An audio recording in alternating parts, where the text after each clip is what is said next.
Hello student, आज का जो हमारा टॉपिक है वो मोशन पर ही है, लेकिन ये पार्ट 2 है। ठीक है, पार्ट 1 में भी हमने क्या किया था, कुछ इम्पोर्टेंट चीज़ों को लिया था मोशन से और उसको डिफाइन किया था। ठीक, फिर उस पर न्यूमेरिकल सॉल्व किया था।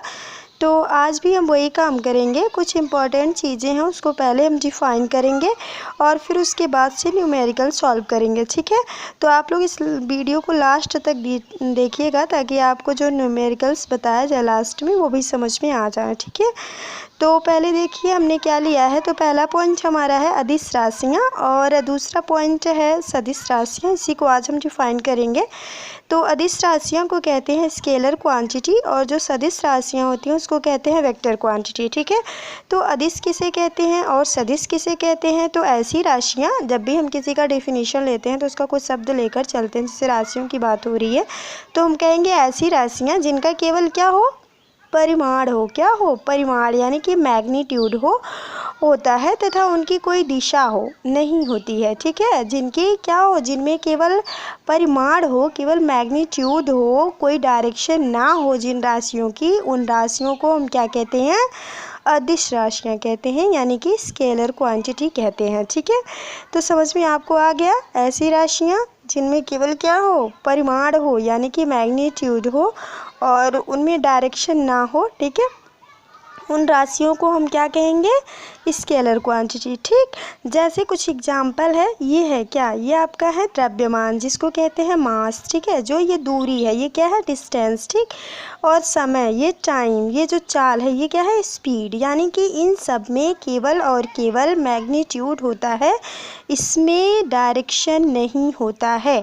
जैसे द्रव्यमान ही देख लीजिए, तो जो पदार्थों की कुल मात्रा होती है, किसी भी वस्तु में उपस्थित पदार्थ की जो कुल मात्रा होती है उसी को हम कहते हैं द्रव्यमान। यानी मात्रा की बात कर रहा है तो मात्रा जो है आपका मैग्नीट्यूड में आएगा, डायरेक्शन की बात तो यहाँ हुई नहीं है, तो ये आपका क्या हो जाएगा, अदिश राशि हो जाएगा। ठीक, ऐसे ही आप टाइम ले लीजिए, इसमें तो किसी डायरेक्शन की बात है नहीं, तो क्वांटिटी की बात की जा रही है, तो ये भी क्या हो जाएगा, अदिश राशि हो जाएगी। ठीक, और चाल देखिए, तो चाल में अभी हमने कल ही बताया था कि जब कोई गतिमान वस्तु क्या करती है, एकांक समय में जो दूरी तय करती है उसी को हम कहते हैं क्या, चाल कहते हैं। तो जब दूरी ही अदिश राशि है तो चाल भी क्या हो जाएगी, अदिश राशि हो जाएगी। ठीक, तो समझ में आपको आ गया होगा कि अदिश राशि क्या है। तो जिसमें केवल क्वांटिटी होती है, ठीक है, उसमें डायरेक्शन नहीं होता, या हम क्या, मैग्नीट्यूड होता है, डायरेक्शन नहीं होता, उसे हम कहते हैं अदिश राशि। ठीक, अब हम देखते हैं सदिश राशि क्या है। तो सदिश राशियाँ वे राशियाँ जिनमें परिमाण के साथ साथ क्या होता है, दिशा भी होता है, तो उसे हम क्या कहते हैं, सदिश राशि कहते हैं। जस्ट इसी का अपोजिट, परिमाण इसमें है, इसमें दिशा नहीं है, लेकिन इसमें क्या है, मैग्नीट्यूड भी है और डायरेक्शन भी है, दोनों है, इसलिए इसको हम कौन सी राशि कहेंगे, सदिश राशि कहेंगे। ठीक, जैसे एग्जाम्पल में देखिए, जैसे डिस्प्लेसमेंट है, डिस्प्लेसमेंट बताया गया था ना आपको, एक सदिश राशि है।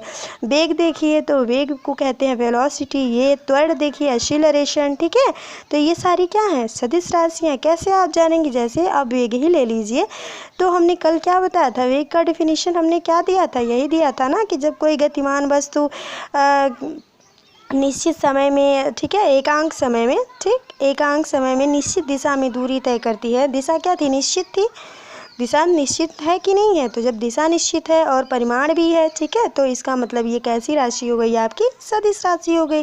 ठीक, और देखो वेग परिवर्तन की दर को ही तो त्वरण कहते हैं ना। जब वेग ही सदिश राशि है तो वेग परिवर्तन की दर भी क्या हो जाएगी, सदिश राशि होगी, त्वरण। ठीक, अब हम कुछ न्यूमेरिकल सॉल्व करते हैं। न्यूमेरिकल देखिए, पहला न्यूमेरिकल हमारा यहाँ है कि एक गाड़ी 20 मीटर प्रति सेकेंड। अब बताओ, मीटर प्रति सेकेंड में क्या होता है, चाल होता है, वेग होता है। यूनिट से ही हम मान निकाल लेते हैं, कभी कभी क्वेश्चन हमको कंफ्यूज कर देता है, तो हमें क्या पता होना चाहिए, अगर हमें यूनिट्स याद हैं, मात्रक याद हैं, तो हम बड़े आसानी से क्वेश्चन को सॉल्व कर सकते हैं। तो देखो हमने यहाँ पकड़ लिया, हमने आगे क्वेश्चन पढ़ा ही नहीं, हमने यहाँ पकड़ लिया, मीटर प्रति सेकेंड है तो चाल होगी, वेग होगी।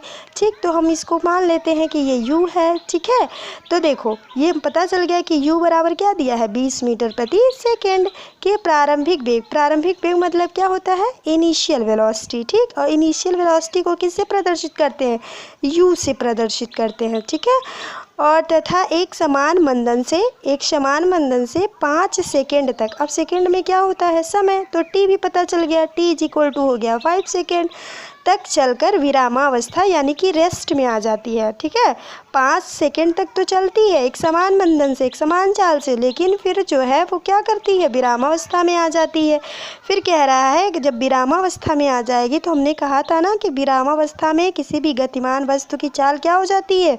शून्य हो जाती है। चाल कहें या वेग कहें, शून्य हो जाती है। ठीक है, तो कह रहा है गाड़ी द्वारा इन 5 सेकेंडों में चली गई दूरी ज्ञात कीजिए। तो पता करना है कि वो 5 सेकेंड में उसने कितनी दूरी तय की। तो क्वेश्चन समझ में आपको आ गया होगा। सबसे पहले तो यहाँ वेग दिया है, वो भी प्रारंभिक वेग, और लास्ट वाला वेग भी दिया है, क्योंकि विरामावस्था में वस्तु आ जाती है। तो लास्ट वेग जो होगा यानी जो फाइनल वेलोसिटी होगी वो आपकी v0 हो जाएगी। और t बराबर कितना दिया है? 5 सेकेंड दिया, और आपको निकालना क्या है? यस निकालना है। ठीक, कन्फर्म। अब देखिए यहाँ हम सॉल्व करते हैं क्वेश्चंस को। तो यहाँ देखिए क्या दिया था? u इज इक्वल टू हो गया 20 metre per second, t is equal to 5 second, v is equal to 0। अब हमें निकालना है यस। क्या निकालना है? यस। तो देखो यस में कौन कौन सी चीज़ें होती हैं? U T plus half A T square. अब हमें ए तो पता ही नहीं है, नहीं पता है ना ए पता है ना यस पता है। तो जब किसी भी क्वेश्चन में दो राशियां नहीं पता होंगी तो उनको निकालना मुश्किल हो जाएगा। ठीक है, किसी एक इक्वेशन से निकालना मुश्किल हो जाएगा। तो उसके लिए हम क्या करेंगे? पहले ए की वैल्यू निकाल लेंगे, तब तो यस की आएगी। तो ए किससे निकलेगा? तो एक होता है ना पहला वाला गति का समीकरण, v is equal to u plus a t. तो यहाँ v का मान 0, u का मान 20, ए का पता करना है, t है 5 सेकेंड। तो ये हो गया देखो 20 प्लस 5 इज इक्वल टू 0। तो 5 को क्या करो? पक्षांतर कर दो। पक्षांतर करने पे साइन चेंज हो जाते हैं, तो ये प्लस है, उधर जाके क्या हो जाएगा? माइनस। तो ए इज इक्वल टू हो गया, देखो यहाँ डिवाइड हो जाएगा, 5 यहाँ मल्टीप्लाई, इधर आके डिवाइड हो जाएगा, और ये आ जाएगा -4। ठीक है, अब देखो हमें दूरी निकालनी है। तो दूरी बराबर चली गई दूरी 5 सेकंड में चली गई दूरी निकालनी थी। तो ये 5 सेकंड में चली गई दूरी बराबर हो जाएगा U T plus half A T square. तो जब ये हाफ ए टी स्क्वायर हो जाएगा तो वैल्यू पुट कर देंगे, यू का 20, टी का 5, 1/2, ए की वैल्यू -4, टी स्क्वायर मतलब 5 का स्क्वायर। और जब इसको सॉल्व करेंगे तो हमारा एस का मान क्या आ जाएगा? 50 मीटर्स। ठीक, तो समझ में आपको आ गया होगा। अब देखो अगला क्वेश्चन हम सॉल्व करते हैं। अगला क्वेश्चन कह रहा है एक एथलीट वृत्तीय पथ पर, कौन से पथ पर? वृत्तीय यानी कि सर्कुलर पाथ पर, जिसका व्यास यानी जिसका डायमीटर क्या है? 200 मीटर है, का एक चक्कर 40 सेकेंड में लगाता है। ठीक, कह रहा है कोई एक वृत्तीय पाथ है, ये ऐसे करके कोई एक वृत्तीय पाथ है। ठीक, इसका जो व्यास है वो कितना है? 200 मीटर है। देखिए हम क्वेश्चन से आपको समझा दे रहे हैं। यहाँ देखिए ये कोई वृत्तीय पाथ है, ठीक है, और इसका जो डायमीटर है ये कितना है? 200 मीटर है। ठीक, उसके बाद कह रहा है कि एक चक्कर, ये पूरा एक चक्कर कितने समय में लगाता है? तो ये 40 सेकेंड में लगाता है। तो कह रहा है 2 मिनट 20 सेकेंड के बाद, जैसे 40 सेकेंड में तो लगाता है, लेकिन 2 मिनट 20 सेकेंड के बाद वह कितनी दूरी तय करेगा। ठीक है, तो आपको ये पता करना पड़ेगा ना कि 40 सेकेंड में वो एक चक्कर लगाता है, तो 2 मिनट 20 सेकेंड में कितने चक्कर लगाएंगे। जब चक्कर पता चल जाएगा तभी तो हम दूरी निकाल पाएंगे। तो क्या करेंगे हम? देखो कह रहा है कि बाद मतलब 2 मिनट 20 सेकेंड के बाद वह कितनी दूरी तय करेगा, उसका विस्थापन क्या होगा। ये दोनों चीज़ निकालना है, दूरी भी और विस्थापन भी। तो सबसे पहले हम क्या करते हैं? पहले वृत्तीय पाथ का व्यास लिखेंगे। तो वृत्तीय पाथ का जो डायमीटर है वो कितना है? सर्कुलर पाथ का जो डायमीटर है वो 200 मीटर है। तो रेडियस कितना हो जाएगा? तो डायमीटर का हाफ जो होता है वो रेडियस होता है। तो ये हो गया 100 मीटर। तो अब देखते हैं, ये वृत्तीय पाथ है ना, तो इसकी परिधि दूरी निकालने, दूरी मतलब क्या हो जाएगा? परिधि। तो परिधि क्या होती है? 2πr। तो r की वैल्यू है 200, तो ये हो जाएगा r की वैल्यू 100 है, तो ये हो जाएगा 200 पाई मीटर। ठीक, यानी अब इसकी दूरी तो पता चल गई, लेकिन अभी हमें ये बताना है कि 2 मिनट 20 सेकेंड में वह कितनी दूरी तय करेगा। ठीक, तो पहले हम एक चक्कर का तो निकाल लें।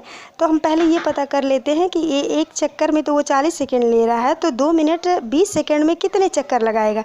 तो निकालेंगे वृत्ताकार पथ पर चक्करों की संख्या। तो ये हो जाएगी 2 मिनट 20 सेकेंड कुल समय है, और कितने में एक चक्कर लगा रहा है? 40 सेकेंड। तो डिवाइड कर देंगे। तो जब इसको हम डिवाइड कर देंगे तो हमारा क्या आ जाएगा? यहाँ आप देखिए क्या आ जाएगा। तो जब डिवाइड कर देंगे तो ये आ जाएगा 3.5 चक्कर। कितने चक्कर आ गए? 3.5 चक्कर। तो एक चक्कर में चली गई दूरी थी 200 मीटर पाई।